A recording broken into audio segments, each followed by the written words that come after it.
Well, there's 1.2 billion people in energy poverty.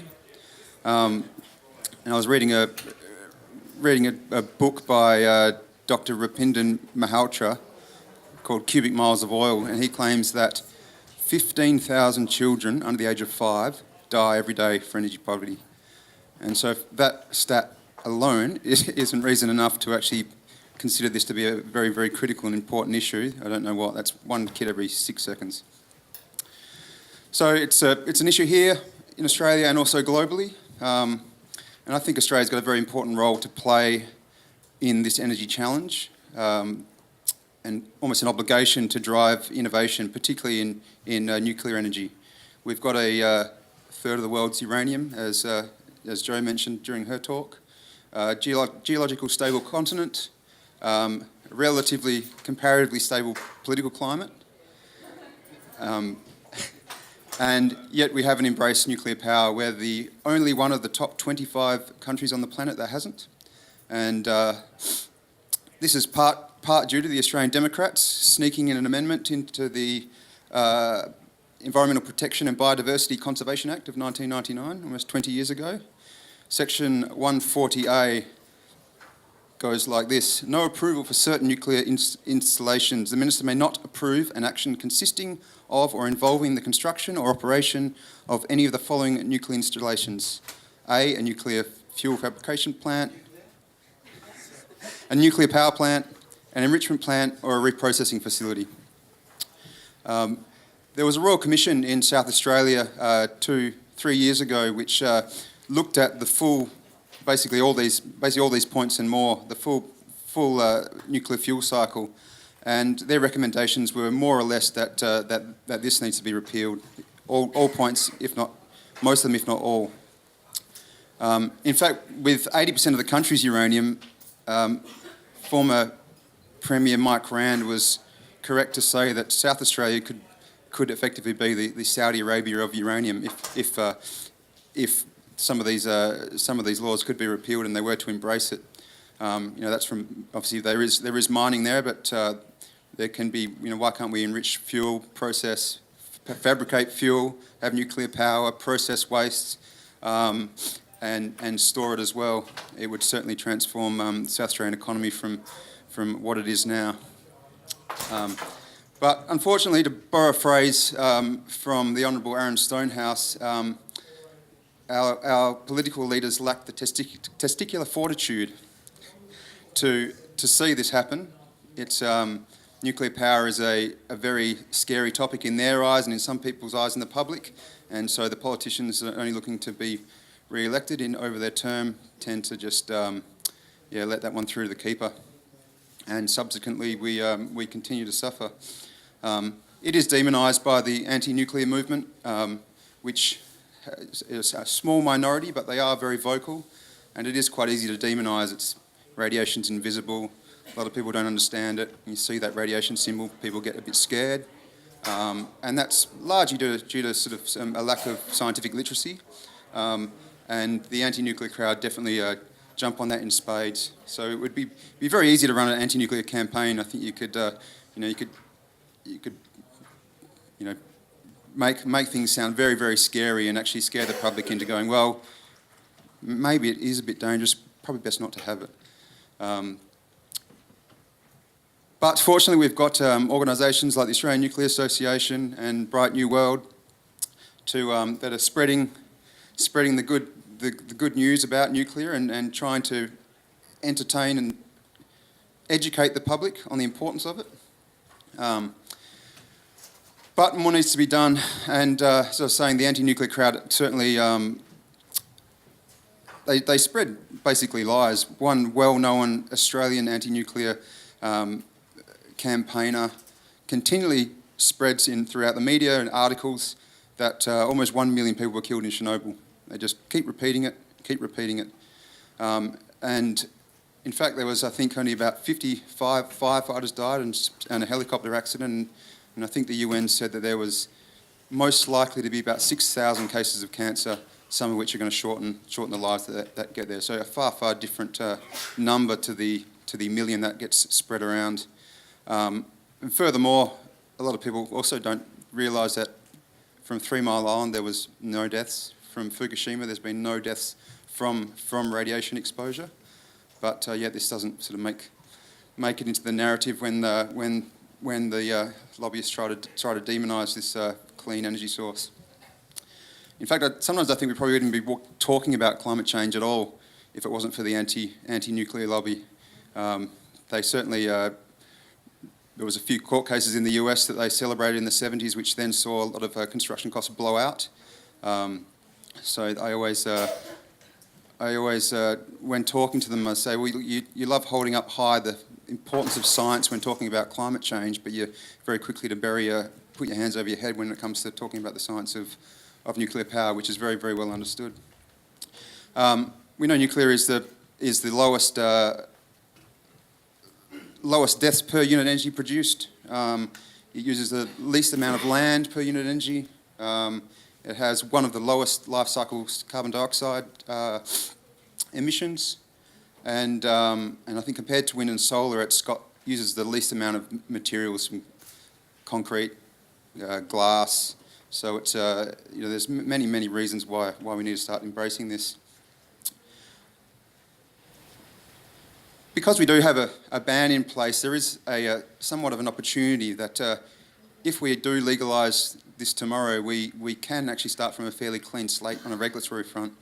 This is quite important because there are some very interesting innovations in the space. In some countries, we've seen this, this innovation held back by the regulators. And furthermore, it also means private equity are usually pretty scared to put any money in there when there is that regulatory uncertainty. So we do certainly have an opportunity that when it is finally legalised, to maybe find the best way to do it, and actually being a leading innovator. And that could open up all sorts of new designs. You've probably heard small modular reactors being talked about. I know Mark will talk a little bit about that in his talk. And then there's the whole range of exciting Gen 4 designs, which are in various sort of very early stages of ideas. But it would be fantastic to see Australia, even build some of the first prototypes there. I'd certainly love to see that. But that's enough for me. Let's hear from the real experts. Our first speaker is Dr. Mark Ho. He is a researcher at ANSTO and he's the president of the Australian Nuclear Association. Please make him welcome. Thanks everyone for such a warm welcome. Thanks Stuart as well. I think you gave such a great intro. I don't really have to talk that much. Yeah, so that's right. My day job at ANSTO is actually to look after all the reactor cooling calculations, and I also know about the calculations necessary to maintain a safe operation of our reactor. Is this okay? Bit closer? Great. But I'm not here today representing ANSTO. ANSTO, in fact, are not allowed to lobby for nuclear power at all. I just want to make that clear. I am the president of the Australian Nuclear Association, where we do lobby for nuclear power because we know that it is the safest, cleanest, one of the cleanest forms of energy available. Slides? Cool. Great. I get to fast forward. Okay. All right. I'll do it. I'll do the slides. Yep. All right, so why are we interested in nuclear? Pretty much this is the most important part. Power density. This is what it's all about. From power density, we can have a very, very low footprint that gives you a lot of energy. However, by judging by this graphic, this is not the complete story, of course, because you need to have a very, very planned, have to have a lot of staff manning it, knowing how to run it. However, from this one pellet, you can see that it is equivalent, the output of energy, about 3 barrels of oil, lots and lots of coal, and lots and lots of gas. And I know that, actually I've just come back from an IAEA meeting. I had to present our situation in terms of electrical generation. And as you know, there's a lot of talk and debate about what would be the replacement energy into the future. And there's a lot of question as to what will solve the energy trilemma, which is baseload, dispatchable, and clean. And I can tell you here that nuclear can do all three, and this is why it's worth listening to. So looking at what else is being done in the world, there's been over 50 years of nuclear power operations, safe and reliable. the US is leading with about 99 reactors, followed by France, which had a huge rollout in the 70s. And then Japan, although they suffered from the Fukushima accident, by revising their safety case, etc., they are looking at restarting a lot of their reactors. And then China is also coming to the fore, Russia and South Korea.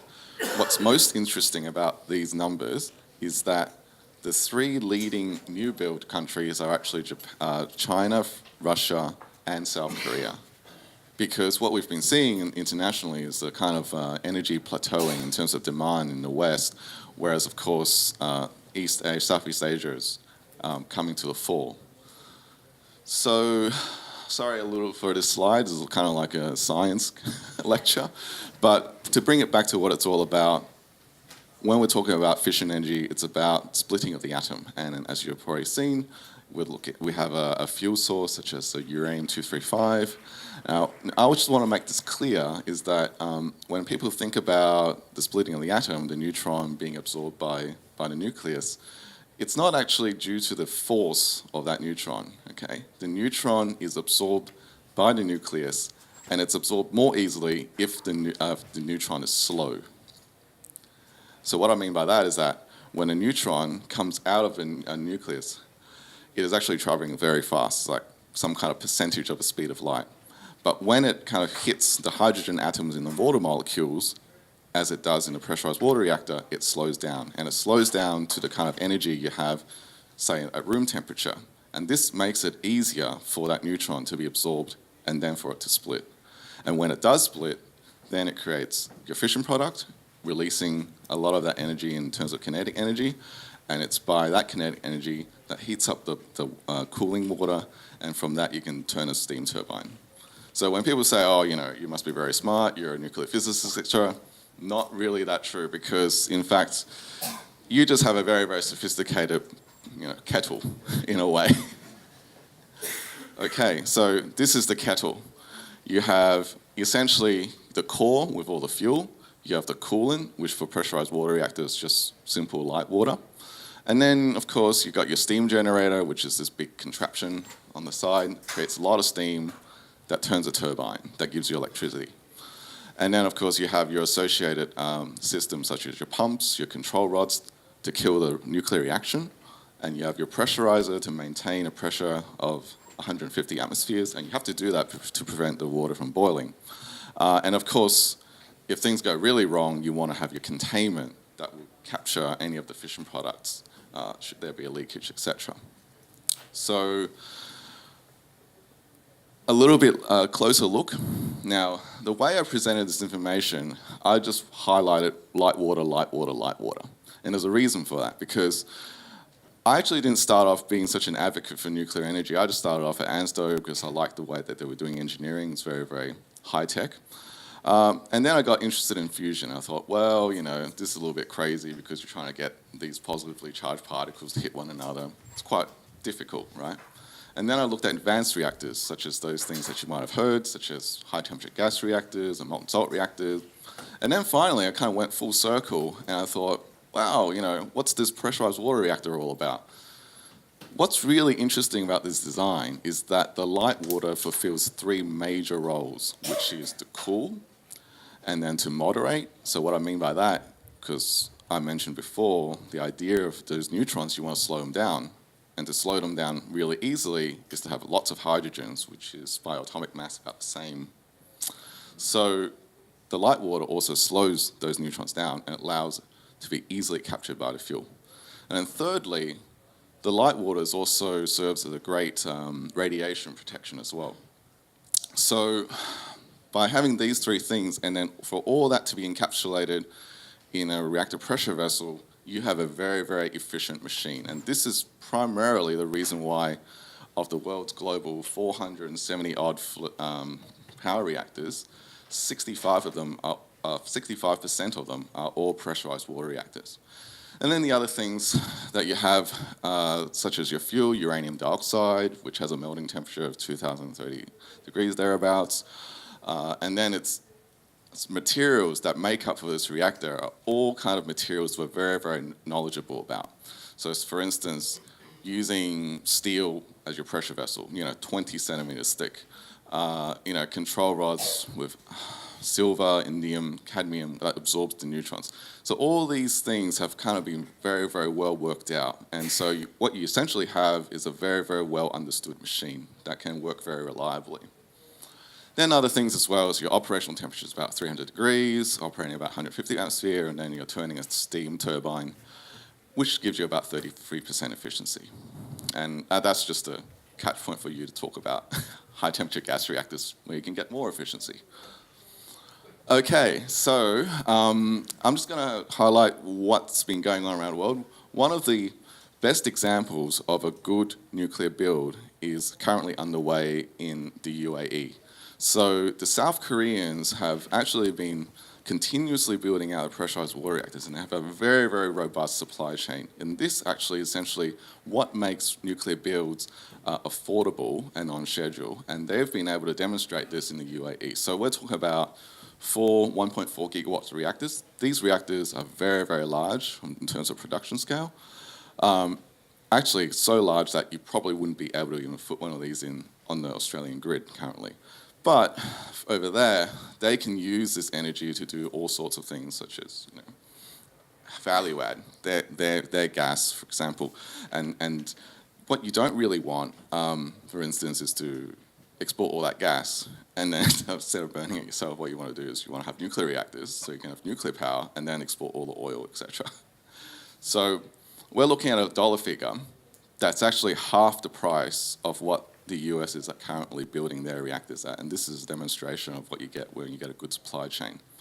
But having said that, it's very, very difficult in the West to finance a large nuclear reactor because we're looking at something between, say, 6 to 10 billion US dollars, and I would hazard a guess that utility companies would kind of hesitate to put that kind of money on the table and bet the farm on one reactor. And so what the US and other countries have done is innovate. And what I mean by that is it's captured all the learnt knowledge of a pressurized water reactor and then repackaged it in such a form that you're not building on site, where you're building in a factory setting where you have controlled quality and assurance. And so you can also reduce the time it takes from, say, a 6-year build on site to a 3-year build within a factory setting. And this is really important because when you look at the complete life cycle of your reactor, about 60 years, a lot of that, 80% of that cost is right up front. And so if you have any delay, you're actually dying just paying the interest rate on the amount of money you're putting on the table. So another really important point to note about small modular reactors is that these aren't the reactors your grandfather talked about. Most importantly is that these new systems have superior safety systems. What I mean by that is passive safety systems. And what I mean by that is that they usually have a large water reservoir to take away what is known as the decay heat after the reactor is shut down. Because in fact, the operation of these reactors are extremely safe when they're operating, but from the 3 accidents that we know of, actually not even Chernobyl, but of the 2 major accidents in the West, the difficulty was actually taking away the decay heat. And where that comes from is actually from the fission products from the nuclear reaction. So after you shut down a reactor, usually it still produces about 1% of heat. And it's about 30 megawatts, okay? And compared to like a 1 gigawatt reactor electric, it's about 3 gigawatts of thermal heat. That's a lot of power still, 30 megawatts to take away. But you have to take away that heat. And so what you do now is you can take away that heat with that water reservoir that's on site, and you can have an accident such as Fukushima, and you won't have a meltdown. That is essentially the takeaway point here. And also, these new small modular reactors have a smaller core. So you might have, say, about 10% of what the uranium inventory is in a large reactor. Again, this is really important because when you do your safety case, when you have a smaller source term, it allows you to remove that decay heat much easier. And as a result of that, you can also shrink what they call the emergency planning zone that's usually around your reactor site to a much smaller area. And that also would allow for you to implement these small modular reactors in, say, the replacement of old, dirty coal-fired power plants. So, and it's not just the US that are doing this development. It's the Carem reactor is currently being built in Argentina. DuScale is currently undergoing design certification in the US.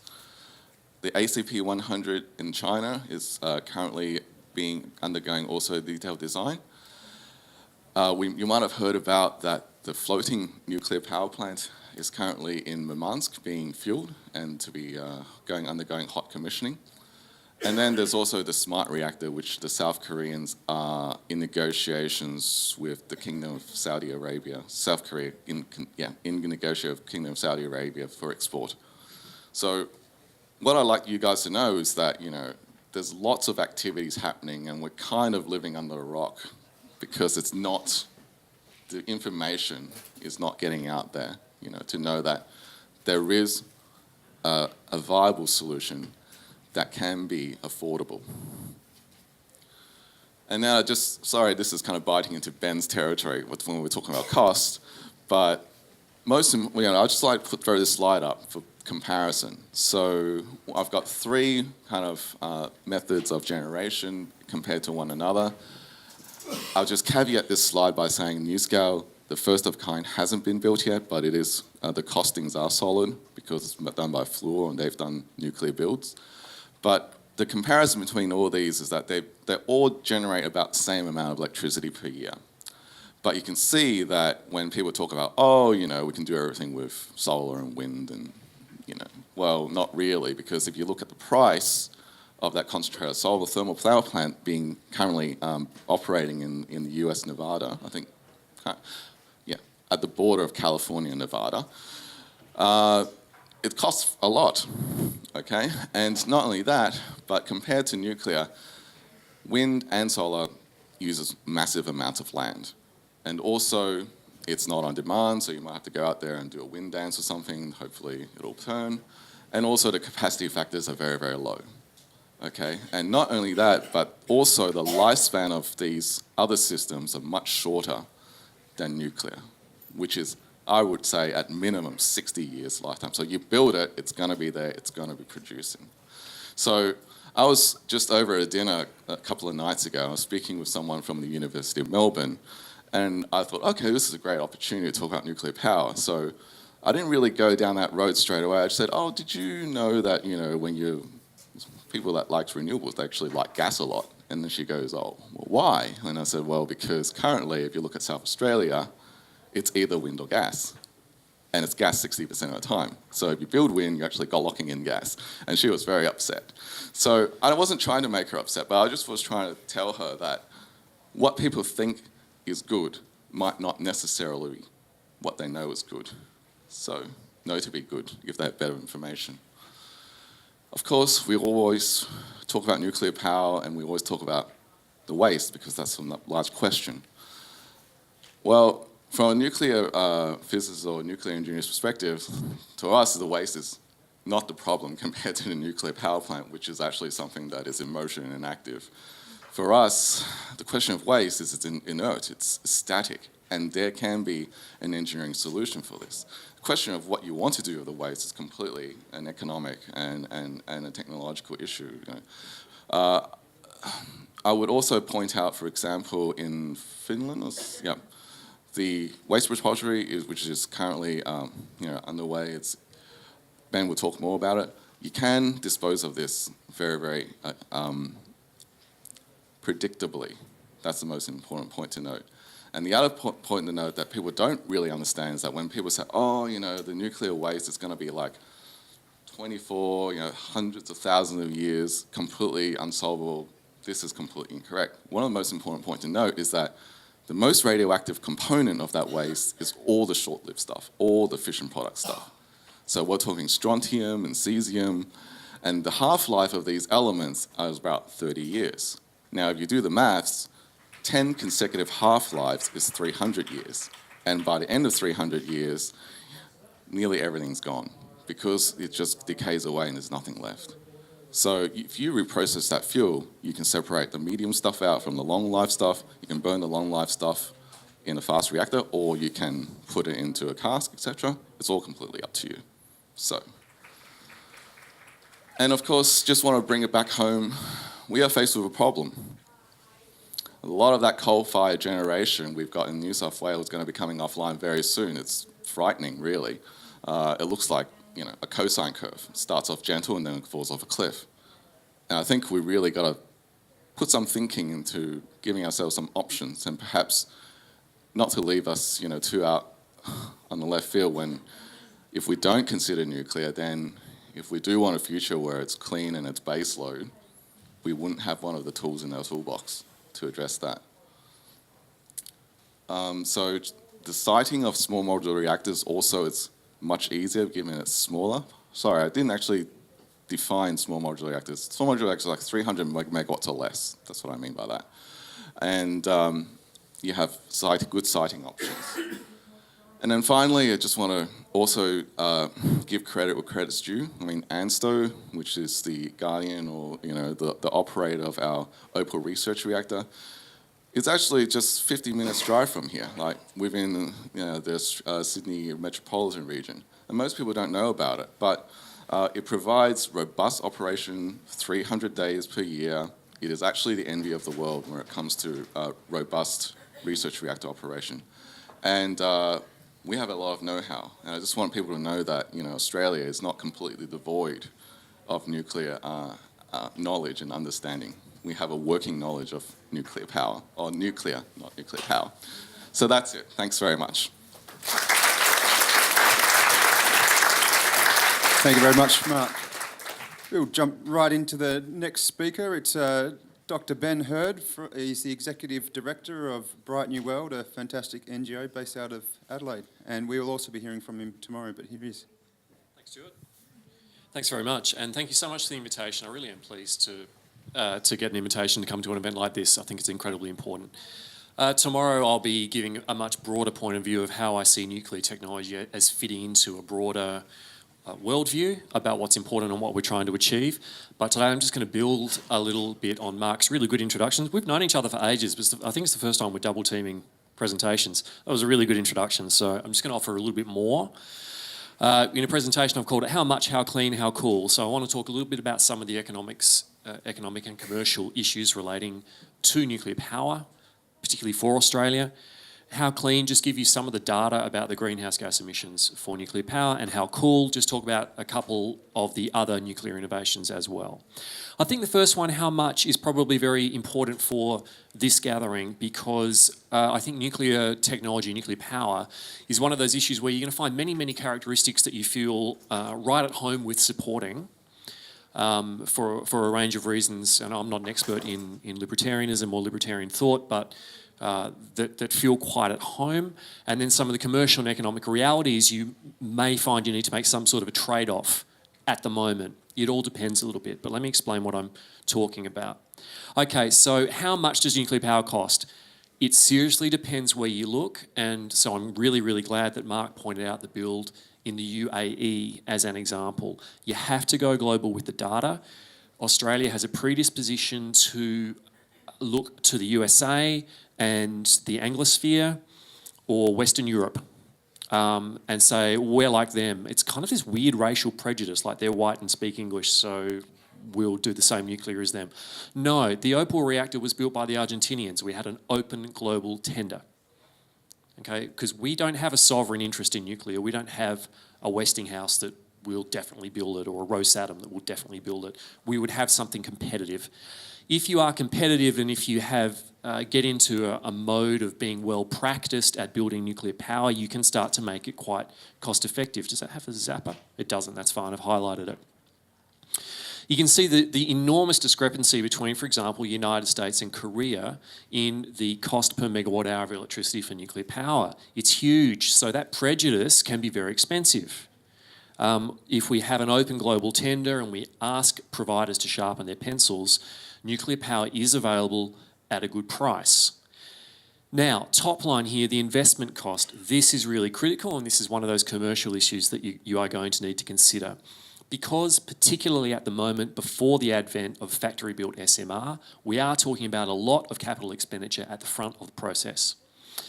If you want the benefits of nuclear power that it offers, and particularly the longevity that Mark spoke about, if you're applying a discount rate of much above 7%, your cost-benefit analysis can't see any benefits beyond about 20 years. Okay, so long-lived projects that offer intergenerational social benefits are much better, the benefits are much better represented with a low discounting of the future. It's basically saying if this is still providing power in years 30, 40, 50 and 60, we still want to see that benefit. So what I'm talking about here is if you've got a large CapEx project with a long life, it needs cheap money. Okay, and at the moment, cheap money mainly comes out of government agreement and guarantee.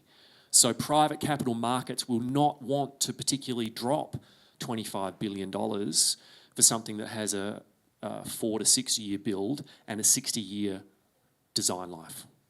Okay, so if we're wanting private capital markets and insisting on discount rates of 7% and above, 10 or 11%, we will build solar panel PV farms that can be up and running within 9 months, wind farms and gas. Okay, so that's what private capital markets will reward currently in energy. All of these benefits of nuclear power are very hard to get unless we're prepared to have cheap money. And that's about acknowledging things like climate change is important, we need to manage that risk. So clean energy for 60 years has value. Clean air for 60 years has value. Okay, so if you want good cheap nuclear, we can have it, but it requires good cheap money, basically. There would be many other bits of infrastructure that could be thought of in a similar way. Roads, bridges, airports, all sorts of things like that. Lower the capex. At high capex, you need cheap money. So there's a couple of decisions to make there. And again, these projected price discrepancies still really, really high now, in this case, a 5% discount rate. Pretty appropriate. If you can get 5% money, you can do really well. So some of the international nuclear developments at the moment, they're tied to really good financing programs from Russia or China. So to make the capital expenditure available at a good rate. So that's a little bit about how much. How fast, how clean? How does nuclear power actually rate as a climate change response? It seemed axiomatic that if you're interested in climate change, you'd have to be very interested in nuclear power because it's low carbon, reliable energy. And yet you don't see that in so many people that ostensibly look like me but are hardcore anti-nuclear. And they'll often say, it's too slow to get the job done, and it's not even clean anyway. So just to quickly look at that, it's as fast or as slow as you want it to be perfectly honest. If you want to regulate something out of existence, you can. Okay? If you want to safely regulate something into existence, you can. As it happens, corrected for population, which is the graph in the top right, the fastest additions of new energy over a period of time per head of population have been committed nuclear build programs. Yes, a reactor takes some time to come online. When it comes online, it brings a huge amount of power with it. The UAE, which is one of the lines here, that dashed line at the bottom, that's that current program that Mark has talked about. They're building 4 reactors in series. And when people say it'll take Australia 10 years to build a reactor, well, yes, it would also take Australia 10 years to build 5 reactors. That's very important. It's like hanging out the laundry. You don't hang out your underpants and wait for them to dry and then hang out your socks, right? You hang out all the laundry, okay? Same thing with nuclear build. You can build a bunch of them. And the best ever case worldwide was Sweden. Between 1966 and 1986, they put on a huge amount of clean electricity using nuclear power. If we want to do it, we can do it, okay? How clean? Very clean. So life cycle greenhouse gas emissions of a range of technologies here. The source is the National Renewable Energy Laboratory of the United States, so there can't really be any accusation of a pro-nuclear bias here. For nuclear, we're talking in the range is very high, but the mean is very low, so there are some real outlying studies up here. Extremely clean, very, very similar to wind, and generally speaking, a little cleaner than solar PV and solar thermal. But for me, as an environmentalist, low carbon guy, that's all much the same. Saying nuclear is even cleaner than solar is a little irrelevant. We're talking about the difference between pretty small numbers compared to things like brown coal and black coal. So is it a climate change response in that regard? Yes, it is. Okay, so how could we use it in Australia? This is some of the modelling I've done for the end of my thesis, looking at the Australian national electricity market.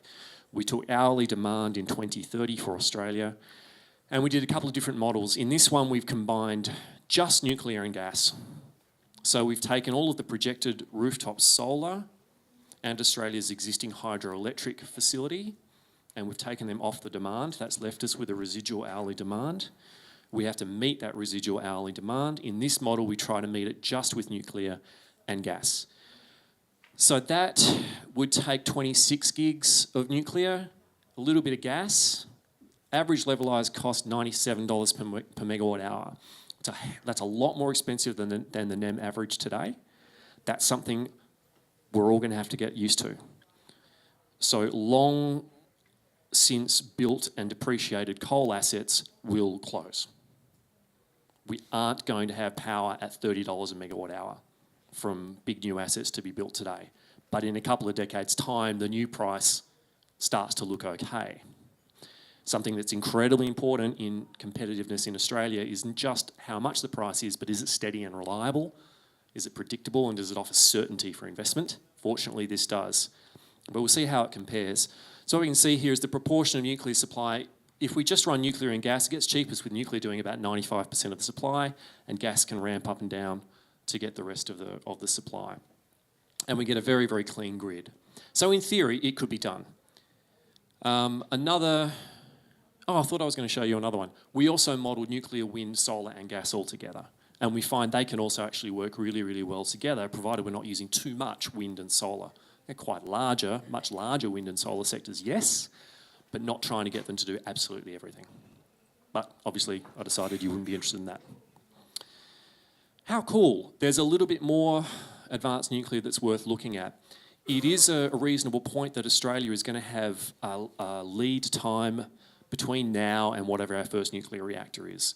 It is actually completely plausible that our first nuclear in Australia might be a small modular reactor, might be one of these more advanced small modular reactors. That's quite plausible. And it's also an extremely attractive discussion point for most Australians, quite interested in small modular reactors and these more advanced reactors. And also in terms of capital markets, it's easier.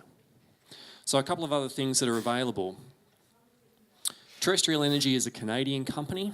They're devising a molten salt reactor. So where Mark has talked about solid fuel rods in a reservoir of water so they can't melt down, in this case the fuel is melted already. So it's a liquid fluoride salt that has the uranium dissolved in it. They make little reactor cans that are actually designed to swap in and out with 7-year lives. So it runs for 7 years and they swap it out, keep it in there, put in a new can, and the balance of the plant remains the same. Quite an innovative design with the intention of lowering cost. This is what terrestrial has all been about, cheaper, cheaper, cheaper. Something very important is the outlet temperature, 600 degrees Celsius. That's also quite different from today's pressurised water reactors, much higher temperature. So they describe this as a heat plant. If you want to make electricity, you can, but you might want to make heat because you might want to make hydrogen. And from hydrogen, you might want to make ammonia and fertiliser. We use a lot of heat in industry in Australia, and it's all gas and coal. And you can't make 600 to 1,000 degree heat with wind turbines and solar panels. No one's arguing about that. There's dispute about the electricity market. There is not dispute about industrial heat. We don't have an answer unless we can make high temperature nuclear reactors, and with high temperature nuclear reactors, make clean synthetic fuels to burn. Okay? And it's about a third of our energy. Okay? Electricity transport industry, it's about a third. It's massive. So the high temperatures of these reactors is really, really important. They're doing really, really well. So terrestrial's making up good ground. Another one to look at is PRISM. This is where we can actually recycle the old nuclear fuel in a nuclear reactor to get new clean energy. So where Mark talked about slowing the neutrons down with the water, in this type of reactor, we keep them fast. Keeping them fast means that when they do connect, they can do something called breeding, which is make new fuel out of old material, which is quite helpful. Trade-off is you need slightly more enriched fuel so that you can actually get that process. But it works, it's designed really well. The design of this is actually incredibly mature. Unfortunately, General Electric Hitachi are struggling to come up with funds to actually put it through licensing. It's one of the chicken egg processes of nuclear. Unless you have a customer, the cost of licensing and regulation is unbelievably high. So they're sort of sitting on this design and trying to find a pathway through. Metal fuel, it cuts out when the reaction gets too hot, that's great. Cooled with metal, it removes heat passively all day long. You can kill all the power and it'll just remove heat all day long because the liquid metal removes heat faster. Really, really great design that I like. It's actually got decades of knowledge behind it. But again, commercially getting it to market has been the challenge. And finally, something I like to point this one out to say that innovation in nuclear, it's not always as exotic as that.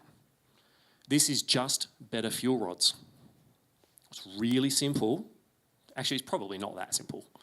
To be honest, it's probably not that simple. But they've come up with a better fuel rod design. Okay, so after 50 years, we've been using cylindrical pellets. Lightbridge is saying let's use spiral helixes, and they get far better contact, they get far better heat transfer. These new fuel rods would require no change to the existing nuclear power plants, but they might get 10% more power. Now, given that nuclear power currently provides 10% of global electricity, just better fuel rods could add 1% of global electricity as clean power. It's amazing. So it's worth pointing out that nuclear is actually, it's only 50 years old. We're actually really only scratching the surface of the potential of nuclear technology. And Australia, with our clean slate and our know-how, which Mark's even downplaying it, Australia is actually really highly regarded. We could indeed do very, very well if we chose to. I think that was it, yeah. So just, that's what I just said. That's easy. What I said. All right, thank you very much. That was helpful. Thank you, Ben. And the last speaker this session is Warren Mundine, commentator, author, and now host of a great new show on Sky. Please make him welcome.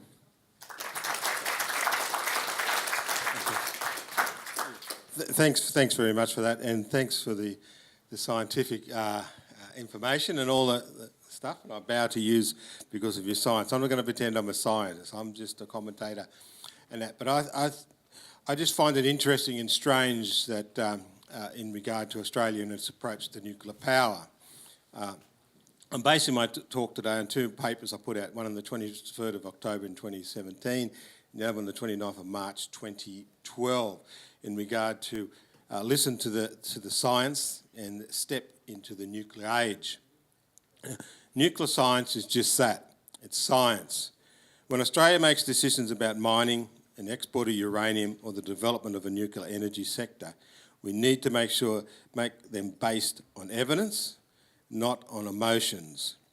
Now, this come out of how my change was that I was up until about 2000 very much a anti-nuclear power, very much an anti-nuclear person. But then through meetings with ANSTO and work that was being conducted out there mainly for nuclear medicine, a question was put to me about, okay, why am I against all this stuff? And is it emotion or it is actually science? And when I sat down and actually went through the steps, you know, I may look very young and sexy, but I actually was born in the 1950s.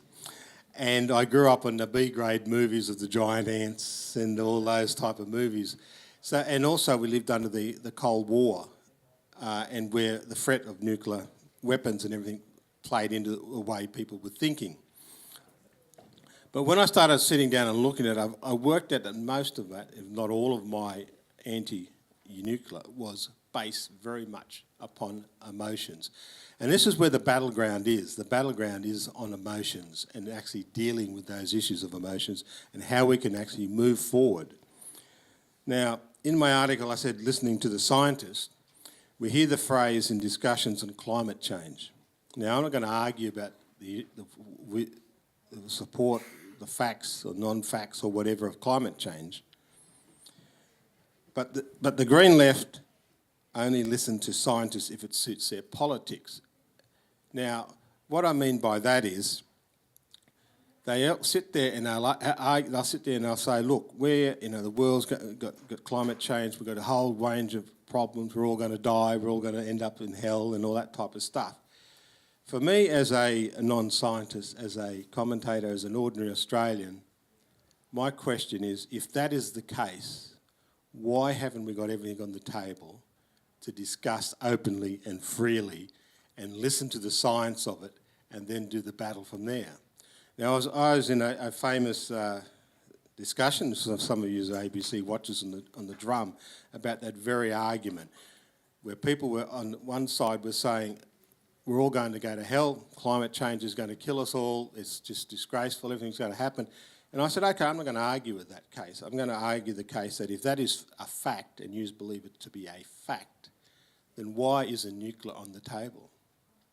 Why isn't the most low CO2 emitter in energy on the table for discussion? And they threw up things like, well, it's uneconomical. Well, I'm very, being a good Liberal Democrat and believer in freedoms there, when do we ban things just because they're uneconomical? Why do we ban things that are uneconomical? Doesn't the marketplace decide those decisions? Doesn't the marketplace actually make those decisions about what is good and what is bad, what are people going to invest in and what people aren't going to invest in? The Green Left denies the science of nuclear power, peddling fear and hysteria that nuclear is toxic and unsafe while ignoring scientific facts. Everything, even water, is poisonous at high enough doses, while harmless at lower doses. Radiation is no different. The lowest doses with a clear link to increased cancer risk, and this is where I get a bit scientific, is 100 millisieverts. Is that perfect? Oh, I got that right. That's a tick for me. 100 millisieverts in a year. 1,000 millisieverts cause radiation sickness. 4,000 millisieverts usually fatal. 8,000 sieverts definitely is fatal. Is that all on the mark? Thank you. The maximum allowance annual dosage for US radiation workers is 50 millisieverts. Everyone is exposed to radiation. It pays to be married to a wife who's not only a lawyer but also has the honours in physics as well. Everyone is exposed to radiation every day from everything. We absorb 3 to 4 millisieverts annually just living on Earth. A chest CV scan delivers 7 millisieverts. Exposure from smoking is 1.5 packets of cigarettes a day for a year is 36 millisieverts. A staggering 120 times the exposure from living next to a nuclear power plant for the same period. Exposure on a flight from New York to Los Angeles is 0.04 millisieverts. In the United States, flight crews are classified as radiation workers. When I sat on the Australian Uranium Association board, I learnt that uranium mine workers who are exposed to the most radiation are the pilots who fly you in and out. Nuclear power produces 0 CO2 emissions. Properly regulated, it's safe and reliable. Nuclear power has operated for over 60 years in over 30 countries with 449 nuclear power plants today, producing more than 10% of electricity globally without incident.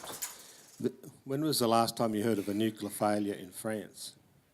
The Green Left ignores this. They rather talk about the Fukushima plant failure during the 2011 tsunami. Fukushima was caused by incompetence and mismanagement. The accident was preventable. The plant's owner failed to prepare for known risk. No other Japanese nuclear power plant failed during that tsunami. Nuclear plants are designed to safely withstand earthquakes and other disasters. They've done so for decades.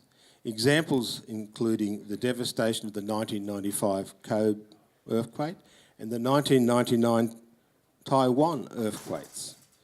Fukushima shouldn't have happened, but with an immediate response, most harm was mitigated. No Fukushima plant workers died or experienced radiation poison.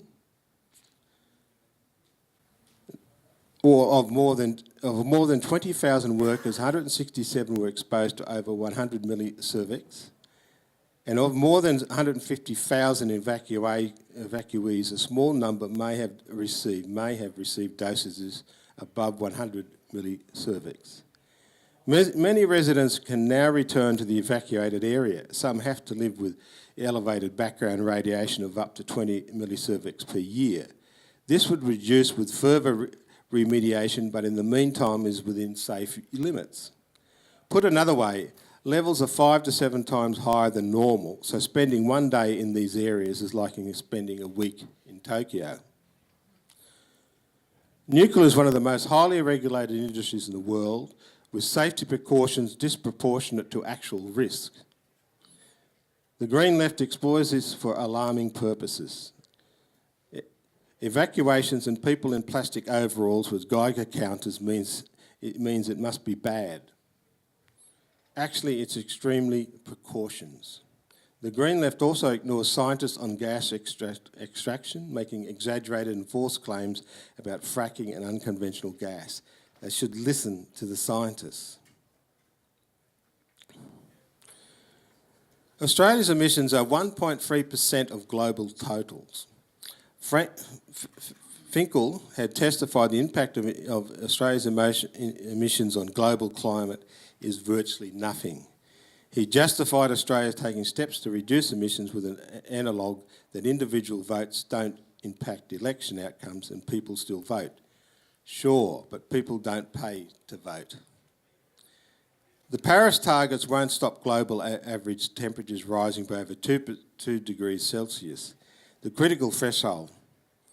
Paris is just a start with meaningful reductions to be achieved through far more ambitious targets to be agreed in the future by other people. So Australia's approach to spend billions, move to more expensive, less reliable electricity, suffer climate change anyway. A more adept analogue would be paying to vote for candidate A with candidate B well on the way on a track to win. It's madness. We should listen to the scientists, embrace nuclear power and ignore the Green Left scientific deniers.